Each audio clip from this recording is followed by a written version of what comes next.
Hello, my name is Harsimran Singh, and in this video I will be presenting two methods, namely successive stiffness increment approach and time domain passivity approach for stable and high dynamic bandwidth control of series elastic actuators.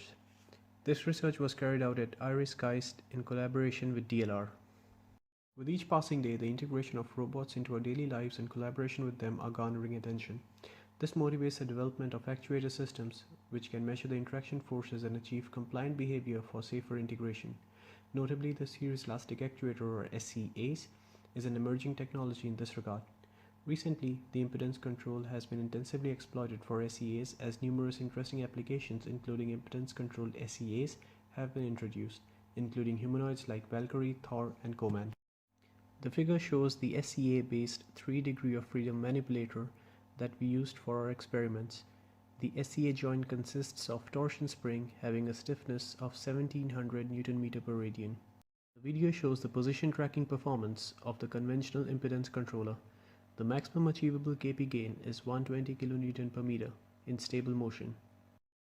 Upon increasing the Kp gain to 350 kN per meter, the manipulator begins to oscillate and does not converge to a desired position. The conventional impedance controller provides stable path following performance as long as Kp value is smaller than the intrinsic stiffness of the spring of the SEA manipulator, and it leads to the limitation of bandwidth of the system. The elastic element lowers the control bandwidth of a joint and reduces the actuator's response compared to rigid manipulators. This mechanical characteristic of the SEA makes the conventional impedance control approaches undesirable for fast bandwidth applications. The reason behind the unstable behavior of the high stiffness control gain can be found in the non-collocated control structure. Figure 2 on the right side shows a typical structure of non-collocated control systems. The load position information is not collocated with the motor, which is used to render the desired impedance together with motor position. It is also a well-known fact that non-collocated control systems have the limitation to increase the control bandwidth, since the stiffness gain higher than a certain value makes the overall system active and unstable. To eliminate the aforementioned issues, we propose new control methods to increase the bandwidth of SEA by allowing stiffness value to be larger than the mechanical stiffness of the SEA. Let me explain the first approach. When we feedback the link position to control the motion of the SEA, a network model of the overall control system can be derived. Consider the end effector position as plant output and joint torque as input. The one-port input and output relation of the plant is possibly active. It can make the system non-passive even though the controller remains passive. To solve this problem, we changed the above network model to be more suitable to our framework.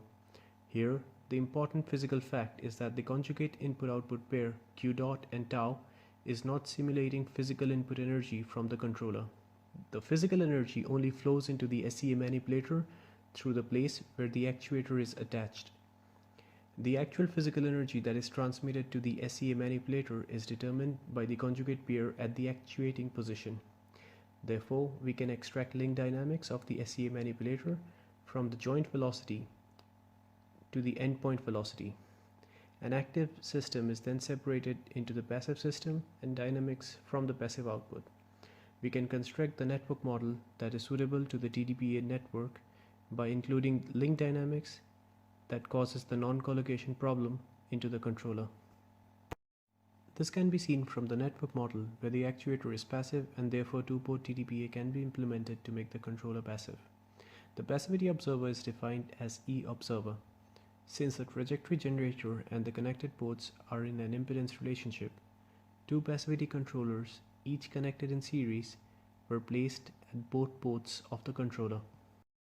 This video shows the position tracking performance of the SEA manipulator with TDPA. The behavior of the SEA is stable without oscillations, even with high stiffness gain of 350 kN per meter. However, the system was not that responsive since TDPA was designed based on a conservative passivity condition. Therefore, the design controller modifies the control force more than it is necessary to guarantee stability, since the passivity condition is a sufficient condition of stability. The second method, the SSI approach, does not require any change in the network model. The main idea is based on sequentially increasing the torque offset to the simulated spring every contact cycle. The figure shows the block diagram of the SEA system implementing the proposed SSI approach. which increases the bandwidth of the SEA while stabilizing impedance control with high Kp gain. SSI approach was proposed to expand the achievable impedance range of haptic interface by sequentially increasing the rendered feedback force with each in-contact haptic interaction cycle. The basic principle of SSI is to modify the pressing path at the beginning of every interaction cycle, so that it's greater than the releasing path of the previous cycle.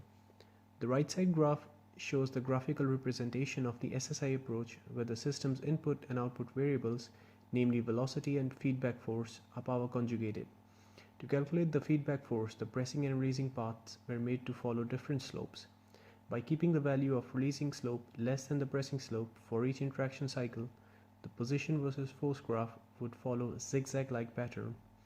This would increase the feedback force while converging the position displacement, thereby pushing the graph upward close to the desired stiffness of the virtual environment. This slide shows the implementation of SSI on SEA. Let's assume that the position error is positive during the first cycle. When the reference position changes, the position error increases, guiding the manipulator along the pressing path. The area underneath the pressing path constitutes the input energy of the first cycle.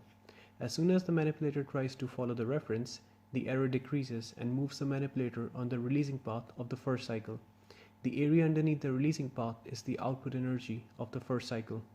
As the manipulator is an energy dissipative component, some of the generated energy during the first cycle will be dissipated by the inherent damping of the device. Then, the manipulator position overshoots the reference position and moves until the input energy of the second cycle is equal to the output energy of the first cycle. We applied the SSI feed-forward force offset to this system. At the end of every cycle, EO, which is the output energy of the previous cycle, can be determined from the system. Then, we compute the feed-forward force offset using EO, Qmax, and Taumax. Delta O is the feed-forward force offset, which is updated every cycle. The feed-forward force offset is added to the pressing path of every cycle in order to stabilize the system and to reduce overshoot, compared to without any offset, even for higher control gains. This video shows the position tracking performance of the SEA manipulator with the SSI controller. SSI approach shows faster responsiveness than TDPA. The settling time is also faster and no oscillations are observed upon convergence. We performed 2 additional experiments to evaluate the position tracking and stabilizing performance of each controller. First, the position tracking evaluation, where we push the controller to its limit with twice as fast reference trajectory, increasing it from 0.2 to 0.4 meter per second to find the maximum velocity for tracking tasks. Second, the stabilization of SEA, where an impact force is applied to the end effector by dropping a 250 gram load from above 0.3 meters. In this video, we show the position tracking performance of the SEA manipulator with 3 different controllers. The first plot is the normal impedance controller. It doesn't show a stable response and it starts diverging from its reference position. The second plot is the TDPA. It shows a stable response, but it's slow as the passivity controller has excessively attenuated the energy generated to make the controller passive. The third plot is SSI. It shows faster response time than TDPA and a stable behavior. In this video, we can see the manipulator's behavior with 3 different controllers when an impact force is applied on its end effector. The first plot is the normal impedance controller. Upon impact, the oscillations keep increasing and the system becomes unstable. The second plot is that of TDPA, where the oscillations gradually reduce and settles down after 4 seconds. The third plot shows the SSI. The oscillations here rapidly reduce in about 1.5 seconds and settles down after 3 seconds. To conclude, this video presented the time domain passivity approach and successive stiffness increment approach to increase the control bandwidth of SEAs. The experimental results showed that the TDP outperformed in stability, while the SSI performed well in tracking. The proposed SSI approach achieved approximately twice wider bandwidth than normal impedance controlled SEA systems. Thank you for watching.